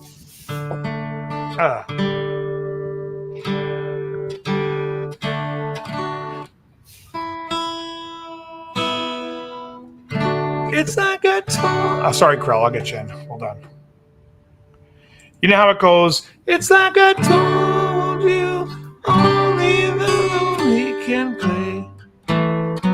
And then she does it again. Like I told you, only the lonely can play. So then it goes. Then I seen one person teach it. Only the lonely, only the lonely can. And I'm like, oh, you're missing the chord. The book, the sheet music said, only the lonely. That's not right. It's not a major chord. So then when I just heard the song, I was like, oh, it's an A-7. So it's only the lonely, only the lonely can. You blew it. You blew it. Exactly, Joe.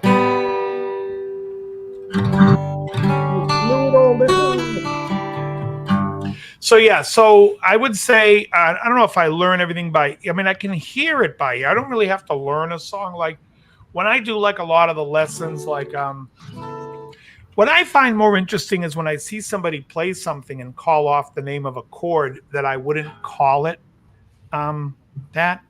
So I see this chord a lot on YouTube when guys play this chord. And I watch, and I tell you, I watch more piano players, jazz guys. And one guy, jazz guy, was breaking down Deacon Blues, where it's.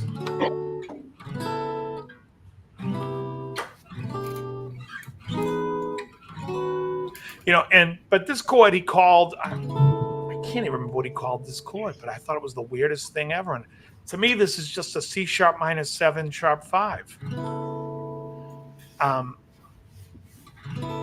So I don't know. I've seen this chord written like that before. That's how I always learn this chord. And it's, you know, it's in every.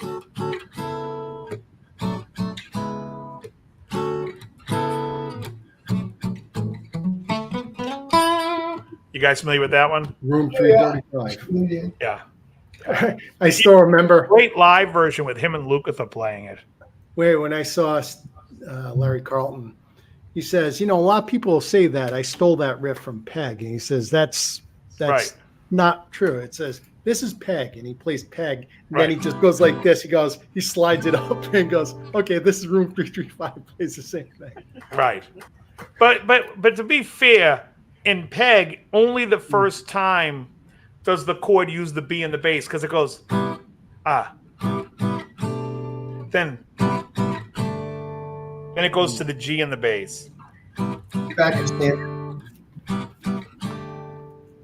Done up in blue pen. What's going to be the?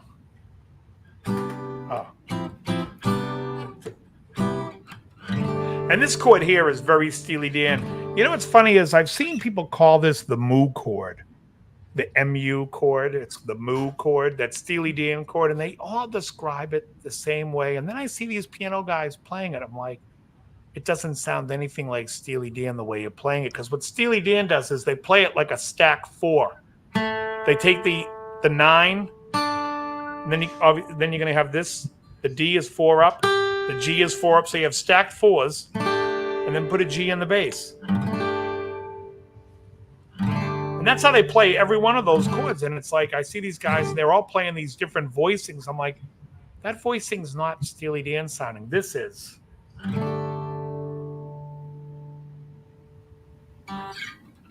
Well, this chord. How are the folks playing the game? They're great. What do we got for a list today, Joe? Anything? We have 30 minutes left of the show. What kind of? Give me a topic. I'll find the list. Oh, that's out of tune. So, Horror movies of the 80s. yes. So what'd you say? Best Boring movies. M. or Night the best? Shyamalan movies. He said best horror movies of the 80s. Ooh. Let's go 80s versus 90s best horror We did movies. that. Oh, all right. All right. I'll do. No, Oh, but 80s I'll is say going to win 80s that are one. better. 80s are better. Horror You said movies. 80s are going to win that one. I don't think Yeah, so. horror. Although Horror. The Shining's number one. You guys are going to say it's not a horror. And I agree. However, All right. I got a list. King. Mhm. what's that? I said it is Stephen King. I think it's Yeah. Okay. Wonder if Creep Show will be on there. Creep Show. Yep. Oh, this list is fucked. Let's listen to it. It's a list I found on IMDb. Best horror of the 80s and 90s. 50 of them. Okay. Let's go. Oh, okay. All right, let me scroll. Some of these I haven't seen. Okay. All right, 51. I actually like this movie. Christine. It's all Oh, right. that's pretty good. Keith Gordon. Yep. 1958 Plymouth Fury. Wasn't Number Buddy 50 I King, actually like really too. I have it on Vudu. It's Cat's Eye. Yes. I I like thought it. it was corny. But it was It was good. kind of James Woods Yeah. and stuff. Number Yeah. 49, Twilight Zone the movie. Had some good moments. That's some, I think the best moments were the in between ones with Albert Brooks and fucking Dan Aykroyd. Yeah. Yeah. That's, You want to see But something the, really scary? Kick the Wait, Can was first good. of all, hold on well, a Kick the second. Can's an original one. No, it wasn't. anything new. Yeah, the Kick the Can was part of the original series. No, I'm saying I thought you said it was original for the movie. but the best one was the one with Vic Morrow in it. no, Yeah. the best one was Understand what the hell I'm talking about, do you? Just it was so racist. the best one was the John Lithgow in the airplane with the gremlin on the wing. Yeah, he did a good job on that. Coming in at 48 from 1980, Altered States. I was Terrible movie, John- by the terrible way. Yeah, it's fucking I saw it in the theater. great trailer, but the movie sucks. Number 47. This was a TV miniseries. I love it. It was The Stand, the adaptation of The Stand. That was in '94. Yeah, I 94. thought it was a very good adaptation. Coming in at 1990 at 46 is Gremlins 2, the new batch. I don't That know one about sucked. that.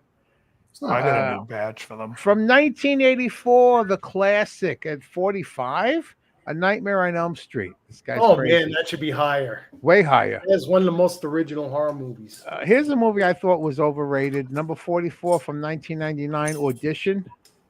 Oh, Takashi and Miike. actually, yes, it's Japanese. It's pretty sick. Yeah, I love Takashi Miike. He makes some crazy shit. And if anyone remembers, what was that? You know the game show. What was that fucking game show? It was crazy. Oh, well, with the obstacle Games? courses there. The what? Yeah, the obstacle with course. the What was obstacle that course, called? Yeah, the super. Oh God, with Guy Ledouche. Yeah, Guy Ledouche. Hold on, let me look it up because it'll say what What he's. the hell? Was Chris Farley on the show going, I don't speak Japanese? I remember that used to come on. Then Iron Chef used to come on. Yes, it was awesome. On the Food Network? Where in the fuck was Whoopi Goldberg in Predator? What was it He's called? saying she was I have Predator. all the- I have. You can Was the watch all the Predator. episodes online, which is great. Yeah. I'm scrolling to see what the Oh, name was. it's like the super sport, something like that. And they overdubbed the Motel voices. Hell is an all-time favorite for me. Oh, but yeah, is that that's 1980. 1980, isn't it? Rory Yeah. Calhoun That'll and be in Nancy there. That Parsons. should be in there. Shit, I can't find it. Yeah. Okay, coming in at 43 is Wolf from 1994. Nichols. Nah, that's Jack No. Nicholson. No, Yeah, that's- that was good because of the spoof they did on Seinfeld. Number 42, Thinner. Nah, it has its 96. moments. The Number quotable 41, moments. the original It adaptation from 1990. The first part was good, but I hate when they're adults. It kind of slows down when they're adults. Number 40 from 1985, a fucking classic, Reanimator. Oh yes, Have to love that. But how is that at 40? Jeffrey that Combs. definitely should be higher. I don't Coming think in I've at ever seen it. 39 from It's great. 1998, Fallen. Was it? Fallen from 98. It has Denzel Washington, John Goodman, Donald Sutherland. Homicide detective John Hobbs witnesses the execution of serial killer Edgar Reese. Soon after the execution, the killings start again, and they're very similar to Reese's style. Oh, I think he takes over people's bodies. Oh, gosh. Coming in at 38 from 1982, Poltergeist. That was very good. Toby Hooper. Toby Hooper. Coming in at 37 from 96, I like this movie, The Craft. That's not a horror movie. Yeah. Coming in at 36, how is this at 36? From 87, Evil Dead 2. Oh, That's a great movie. yeah. Coming in at 35 from 87, also Hellraiser. Who fucking Hellraiser. wrote this list? That was the only good Hellraiser. No, Oh, Hellraiser I thought 2. the second one was Come on. better. The Really? You second thought one's the the second one best. was better? Coming Yeah. in at 34, I didn't really like this movie from 1990, Tales from the Dark Side, the movie. Debbie Harry. And Debbie And Harry. that was the first appearance of Sal Buscemi. Not Sal, yeah. Steve Steve Buscemi. Buscemi? Steve Buscemi. Steve Buscemi with Christian Slater. Coming in at 33 from 1999, Stir of Echoes. Nah. Don't know That's it. Kevin Bacon. Oh, come on. Coming in at 32 from 1981, The Evil Dead. No, it should be higher. Fuck. Yes. All right, coming in at 1985, a movie I saw in the theaters, begging my mother to see it. And my mother's reply was, "Are you out of your fucking mind, kid? I'm not taking you to see that fucking shit." And my brother's girlfriend was standing there, who I hated. And she goes, "I'll take him, Rose." Day of the Dead. I fucking love that movie. Yeah, it is. Hello. Joe, you know what I got out of that I story? love that. What? You know what I got out of that story? What? Your mother's name is Rose. Okay. Oh, it's just a great name. Okay. You watch, And tomorrow is the anniversary of her death. was August her name 8th. Rosalie? No, just Rose. Rose Teresa. Coming in at 30, another Stephen King adaptation, Cujo. Sucked. Coming in at 29 from 1990, Arachnophobia.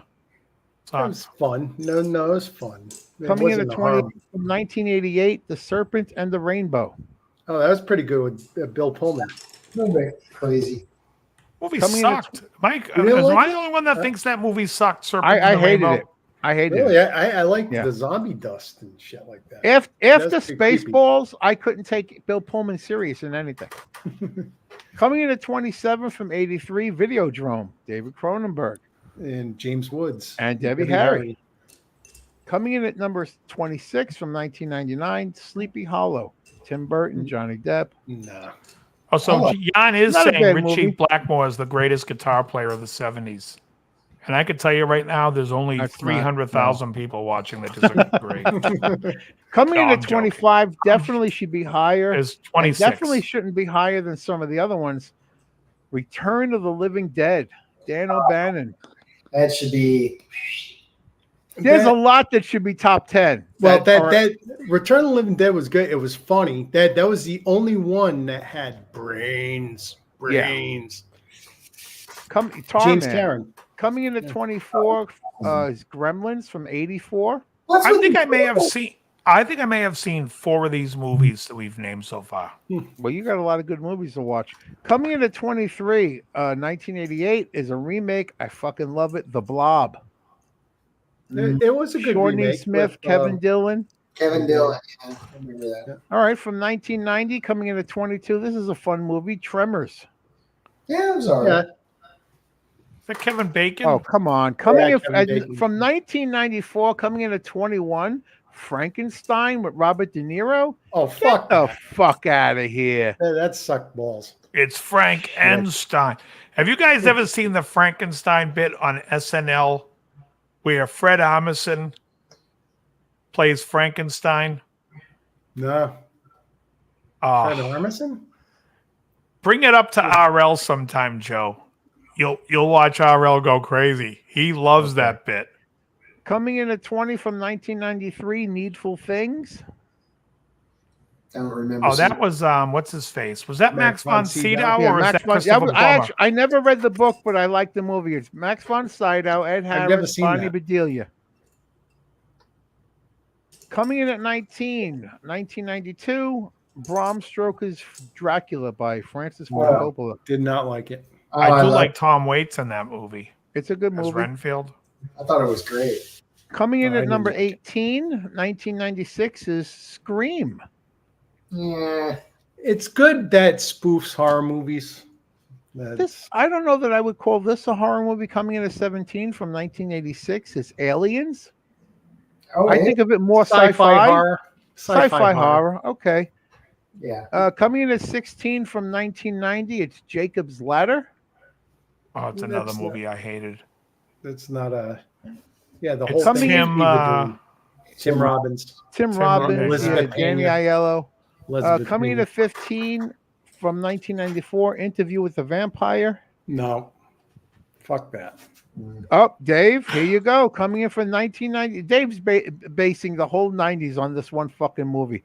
Coming in know at it was- 1997, Silence of the Lambs. number 14, Event Horizon. Oh, that's a great movie. Do Here- you here- see? Coming, I love the Event Horizon. the great built fucking this shit. movie. Oh, I thought it was gonna be Silence Love of the Lambs. Here's another Dave favorite coming in at number 13, From Dusk Till Dawn. That's good. I gotta say right now, guys, fuck off. I'm right. Those two You're movies right there own the Get 80s. out of here. Coming in at number 12, they're out of their fucking mind from 1999, The Blair Witch Project. No. No, that sucked ass. Hated it. Coming in at 11, I don't consider this a horror movie. I think of it as a thriller. It's Silence of the Lambs. Definitely a thriller. It's not. Yeah, 1991. That's not horror. No. Coming in at 10 from 1981, This Is Horror, An American Werewolf in London. Oh, I love that movie. That's Coming in at comedy number horror. 9 from 1990, great movie, Misery. Yeah. Mm, Okay, I don't think that's coming- much of a horror either. Not a horror movie. It's kind of coming in at, yeah, I guess you could say that. Coming in at 8 from 1999, The Sixth Sense. Not a horror movie. Not a horror. yeah. Coming in at 7 from 1999, Ravenous. That was a good movie. Never saw it. Yeah, I've seen it. It was a good movie, and yeah, I guess that does classify as horror. Yeah. Coming in at 6, 1987, Predator. Not a horror. Yeah, no, That's that's sci-fi. Now, why is Alien sci-fi horror, Yeah. but this does not Yeah, sci-fi it's horror? like Come on. Aliens all right. is a much darker, scarier film. It's more of what you're not seeing, the suspense, as This opposed is- to Oh, come on. This is brutal bloody. Predator's a bunch of fucking pro wrestlers out in the woods. The Baja. They're in the Baja. They're in the Baja. They're in the Baja. Coming in at number 5 from 1986, The Fly. Cronenberg. Cronenberg. I and thought that was a David. good remake. Coming in at Fly number was good. 4, one of the greatest fucking movies ever fucking made. The Thing. It's The Thing. The thing is, my- Sadly, that's my number one. sadly missing from this list is Dave Student Anne Marie's movie, Oh, Prince that's of the- Darkness. Missing yeah, from well, this of course fucking that's list. not going to be there. Why? It's one of the greatest movies ever made. Coming in number 3 from No. 87, Angel Heart. Get the fuck out of here. Are you fucking kidding me? Oh, It's a little come- voodoo. coming in at number 2 from 1980, The Shining. Yeah, I can Or see as there's we number know one. it, It's number one. As we know it, what is Friday it? the 13th? Grand Glacier is what we call Exactly. What is that? Friday the 13th is The number Grand one. Glacier Hotel. The Grand Glacier Hotel. Wait, And what's coming in Friday? at- I don't think this is horror. I love the movie. Coming in at number 1 from 1995, 7. A thriller, not a horror. Thriller. Where the thank fuck you. is Friday the 13th? Where the fuck was Creep Show? Where the fuck was Mother's Day? Mother's that's the- Day? And I have so First much of all, love and Friday respect the for anyone who 13th knows Mother's Day. Tell It's you like a right now. slasher film, and I discount slasher films immediately. Did you say where's Halloween? No, I No. said No, I said where's Friday the 13th? Oh, okay. No, I thought someone said it. Okay, Now, no, Mother's but Day has Rose Ross, who went by another name. She was what's his name? From Car 54 was his wife. Was in Mother's Day. I don't think Salem's Lot was a theatrical release, was it? No, that's No, the that was TV. TV, but Great that was fucking 70s. movie. That was 70s. Great miniseries. I got that on Vudu. It's missing a lot. I know it's missing some. But some of them are just like Friday the 13th. I don't know. They Is redid fucking Salem's Pamela Lot. Voorhees a real fucking? Is she really the thing you go to bed scared about? Yeah, Maybe well, naked. That's where. I mean, it's classic. I mean, they rewrote the whole fucking Friday the 13th when they came out with the Friday the 13th second, and this mentally retarded kid that died at 12 is now fucking a huge, brooding gentleman in a hockey mask. All right, but you never heard of retard strength? Number 2, he just had the bag on his head. He has the bag, the burlap sack. Oh, right, the fucking the third one he gets Elephant Man rap. Yes, exactly. Let me I tell you, am not an edible. Number 2's got some hot chicks in it. Yeah, the little That girl that goes into the girl wearing those cutoff jeans, she gets into the lake. You could throw a quarter at her ass and the quarter would fucking shatter. On who? One of the girls from Friday the 13th Part 2. Oh, okay. Oh, was it Amy Steele? She's beautiful too. Always loved her. Wasn't she in The Powers of Matthew Starr? She was in a lot of things. She was in a lot of shit. Yeah, it's like. I think she also was in was it April Fool's Day or Happy Birthday to Me? One of those. I think it might have been April Fool's Day. Was more great 80s horror. Dave, you lost this. I'm Hey, sorry. Happy Birthday to Me had I disagree. Lou Anderson, didn't it? Wait, But anyways, the Toxic Avenger is more of a horror movie than a lot of these things. Let's see what we're missing. Exorcist and Amityville Horror, Jeff, I think are from the 70s. This list was 80s 79 and 90s. was 79. I gotta catch a train at Reckless. Reckless Railways. Yeah. The Lost Kathy Boys. Bates was kind of scary. Yeah, I mean, if she got naked She's and got in scary bed all with the him, Exactly. that's a horror. But it's not a horror with her going, Mr. Man. That's not scary to me. But I do think, I will say I am all in with the 90s are better movies. I think the 80s have some great movies, though. Don't get me wrong. I love The Color of Money. Yeah. I think The Color of Money is great. I think Oh, Coming to God, America Joe. is great. They forgot. You consider They Live? Oh, fuck yeah. Yeah, It's a great What movie. about It's Alive? that was 70s. It Lives Again? Are they all 70s? Oh, how'd they miss Child's Play? What year was that? That's 88. 80s. 88. really. The first one, yeah. Children of the Corn. I didn't really like. Ooh, now that movie I Oh, liked. God. Joe, Sleepaway Camp. Joe, I never liked ending, that. That ending in the movie's creepy though. Yeah. I'll give it that. Even with like shit, the lower level, you ever see the movie Madman, Maniac Cop? You got Maniac fucking with, Maniac Cop. What do you got? Chud, Cannibalistic Humanoid Underground Dwellers. Yeah. Oh God, the Fun House. You remember the Fun House? Oh No, I yeah. don't remember That that. And was good. Humanoids from the Deep is fucking vicious. Oh yeah. They're breeding with women. I mean, the Yeah. Howling. I gotta tell you, I honestly, The Howling. I think on this list, I've seen 4 of the movies, maybe. Well, dude, you have got to watch 30 Days of Night, though. Don't You forget. have to watch that. Yeah, but It's I- not, see- but he's not going to see it because I checked. It's not for free anywhere. But not only that, Yeah, it's I'm people not have- a vamp. Well, I have Netflix. Oh, I have Prime. But let me say this. All right. I am not a vampire person. The only vampire movie I ever liked was From Dusk Till Dawn.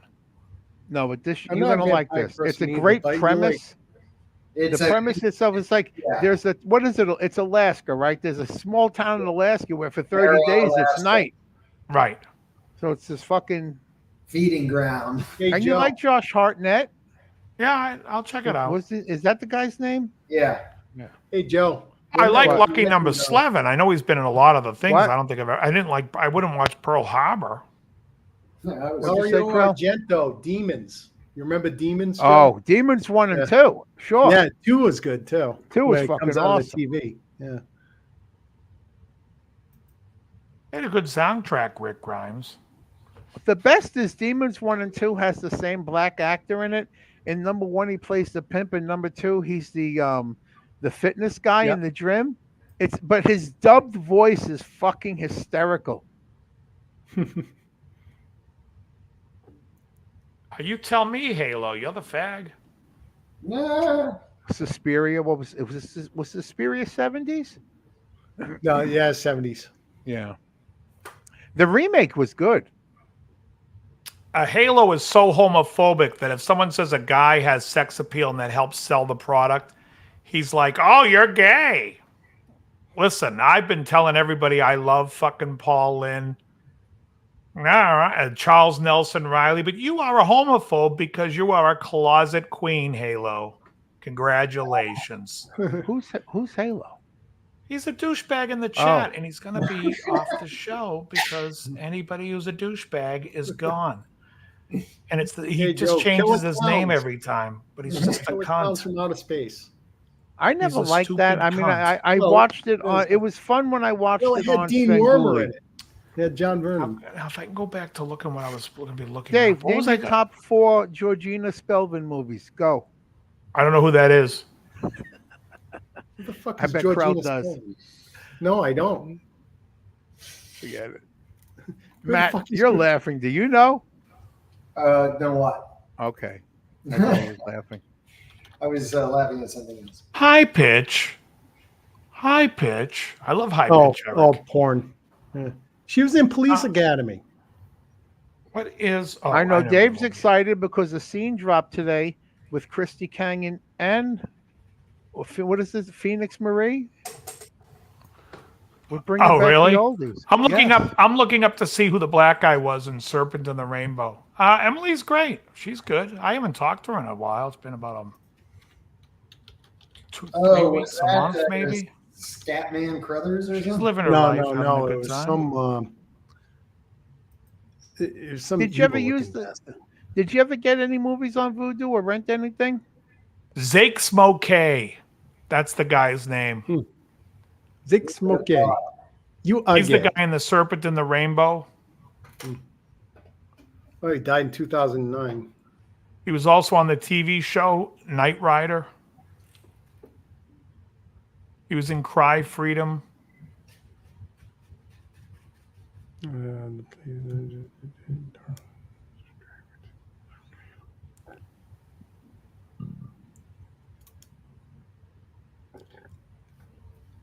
No, excuse me. Why All did right. that happen? He was on Zake Monk. Smokey. Yeah, he was on Monk. You know who I love on Monk is Ted Levine. Exorcist 2 or 3. I don't think I've seen any of 2 is these. fucking hard. Heretic is horrible. It's not. It doesn't count. 1990. George 3 C. is Scott, 3 is good. Yeah. I saw it in the theater. I didn't like it when I first saw it, but it says almost like it's- Alien 3. When I first saw Alien 3 in the theater, I hated it, but it's grown on me. Yeah. 3 by 10 miles. I mean, like, Yeah. Exorcist 2 just sucked ass. And that wasn't even the 80s. Well, 3 was actually based on a book that William Peter Blatty wrote. Oh, okay. You know. Exorcist 2 was more like, how can we make more money off this? Exactly. It was, and Yeah. none of them had anything to do with it. We need to get Basically. something out there. They put her in a Anybody mental- have any questions? Because we got 4 minutes left, and I'm telling you, we're ending sharp. Amityville Horror was Ending fucking 1979. sharp. Is I that got what I want? Amity's exit. I'm jumping in a Tesla and heading out to Snobby Shoals. Well, I love Omen was the Snobby 70s. What is it? They're saying Amityville Horror Omen. I said the 70s. Yeah, I liked Amityville Horror 2, The Possession.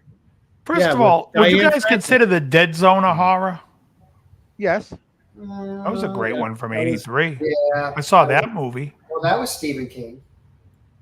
Yeah. Half of the fucking Ice movies are is Stephen going King. to break.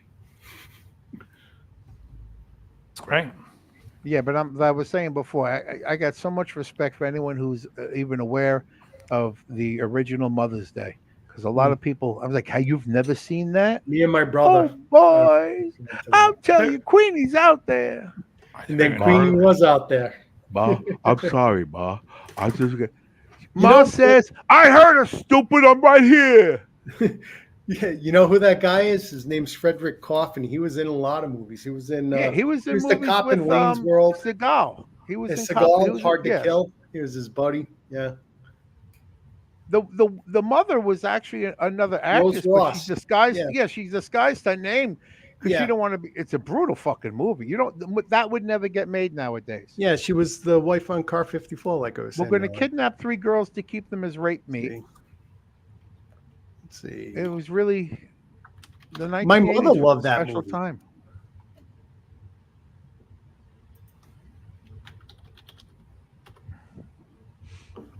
No, I don't want to see a 2016 film here. What the fuck? 1980. You're in Tampa, right, Matt? Actually, Plantation, which is near Fort Lauderdale, they're right against. Oh, that's right, Fort Lauderdale. I'm in Orlando. How far away are you from me? About 3 hours. Oh, the 3-hour tour. Yeah, fucking Florida's a long bitch, man. It's like driving from the south down here to get to Georgia is like 6 hours. Like I got when the customers say, "How's the weather down there?" I say, "Well, it's not a proper term, but my mother coined a phrase in the 70s. She used to say to describe a humid day, and it fits: hot and pissy." Or Satan's asshole. How were you with the with Debbie? Did it go by you at all? We didn't get shit, man. It was just, we had some rain and a little Heavy wind rain. Yeah, that's a it. day or two. It wasn't even that heavy, but my friend in Sarasota sent some video, and there were cars underwater, man. I mean, you could barely see the roofs. And he said he knew some people who got, completely flooded out of their houses. Okay, wait till you get this. They really disguised her name because her original name was Beatrice Pons. Who? And that's what she was known as. And then I remember on Mother's Day, she went as Rose Ross. Now it's a totally different name that they have. They're really trying to hide that. Oh, damn. Hide what? She was a famous actress. Like I said, was on Car 54, was on a bunch of old. She was on Thank you Phil for Silvers. sharing with me. I love you. What are they trying to hide, and why are they trying to hide it? Because Mother's Day is a pretty brutal movie, It's a she has 2 brutal, kids. They kidnap these 3 low-budget girls, horror and movie. the sons basically rape them and kill them and kill people. Do the park bench. Do the park bench. I don't want to do the Shirley Temple. Fuck a Shirley Temple. She was every born in time. Rhode Island. Wow. Doesn't say where. It is 10:30. Do you know where Gentlemen, your children are? Yes, It is they're at time Snobby to Shoals. call it a night. All I right. want to thank everyone for hanging out with us. I want to thank my crew here in the chat, Matt, Grelba, Joe. Thank you much. Thanks everybody in the chat. And And if you've next been week's blocked show from will this be live channel, it's streaming because from you're a Fortnite. douche. Stop coming back because I'll block you every time. Got better things to do with your life, I would hope, than watch this stupid Getting that shit show. again. So that's about it. That's all I got to say. And we'll be back next week. Uh-huh. And very good. Anyone want to say anything before we go? Good night. God bless. Yeah. Take Hey, care. everybody. Yeah, take a nap. See you later. Good night, Miss Calabash, wherever you are. Pacino, you want to say anything to me? Fuck you, Dave. All right. Guess that's what he had to say. Very good, everyone.